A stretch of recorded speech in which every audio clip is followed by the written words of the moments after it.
magazine. Editors are comparing the man who started the NFL kneeling controversy to athlete activists like Jackie Robinson and Muhammad Ali. Here to react, we got Fox News contributor Tomi Lahren joins us from L.A. today. Tomi, good morning to you. Good morning. Okay, so in the corner of the GQ magazine, it says the new American heroes. I'm sure he is a hero to many. What do you think about this selection? I gotta tell you, wouldn't it be nice if some of these mainstream fashion magazines and lifestyle magazines look at the actual heroes we have, law enforcement, military, everyday heroes like that, as citizens of the year and not someone who simply disrespected the flag, the national anthem, and the military. But you know what? Hey, that's GQ for you. Yeah, meanwhile, the New York Times is under fire for their op-ed asking if kids can be friends, black kids can be friends with white kids. Here's the quote: "Can my children be friends with white people?" In fact, the guest was on earlier with Tucker Carlson earlier this week. What do you think about this? Is this to create interest, or is this a legitimate question? Well, clearly the title of the article is meant to be clickbaity, but let's just take a moment and think if this article were titled, "Can my children be friends with black people?" That would be disgustingly racist and everyone would have an outcry over it. But because it's white people, we live in this obscure world where Colin Kaepernick is Citizen of the Year and it's okay to say, "Can my children be friends with white people?" That is liberal logic for you. Welcome to their world. Democrats first were screaming at the sky at the anniversary of President Trump being elected. Now they're building a resistance hotel down in D.C. The developer is opening this anti-Trump hotel. What do you think about that? And will you be staying there? You know, I think you can probably answer that question, but I just think it's so odd that we had generations of Americans, black and white, brown, and every color of the rainbow, that fought segregation, and now we have liberals that are actively wanting to segregate us by political party, by color. In some cases, it's quite disgusting. Good luck on your enterprise.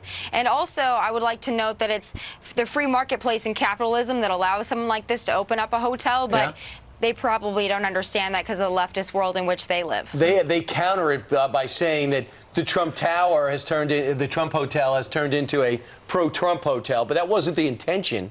I mean, it was being built before he was even declared to be running for president. Well, let's talk about all the employees of the Trump hotels and Trump International. I've personally stayed in Trump hotels. The staff was fantastic. The service was fantastic. It wasn't pro-Trump. It was pro-service. It was pro-guest. And I had a great time there. And I'm looking at all the people that were employed by it. And I think that's a great thing for the United States of America. Maybe the anti-Trump tower will employ some folks as well. But, you know, really disgusting message behind it. I will say this, Tommy. I went in there and I needed a new tie. I was able to do it on layaway. The Resistance Hotel? Yeah, no, at the Trump Hotel. Oh, okay. I went in there and I needed a new tie, so I went to the men's area. I don't know.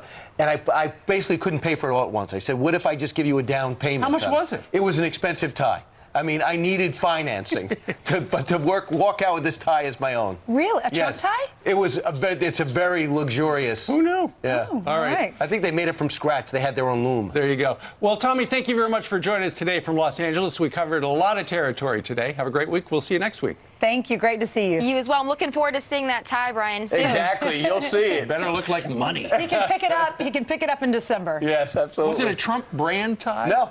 Oh, it was just happened to be it's one of the vendors who rented the spot. I guess the rent's pretty high, so they take it out on tie purchases. Oh, like at the Plaza. The Plaza has expensive shops. Yeah, you don't go there for the 25% off. You know, you could have gone to the sale place next door. I didn't know. Or there's a guy on a corner who not only is selling the neckties for like $2, but you can get a lovely Hermes bag for $10. And probably a discount Bible as well. But just, you know Brian's personality. Did you go to Washington to interview the president and you forgot your tie?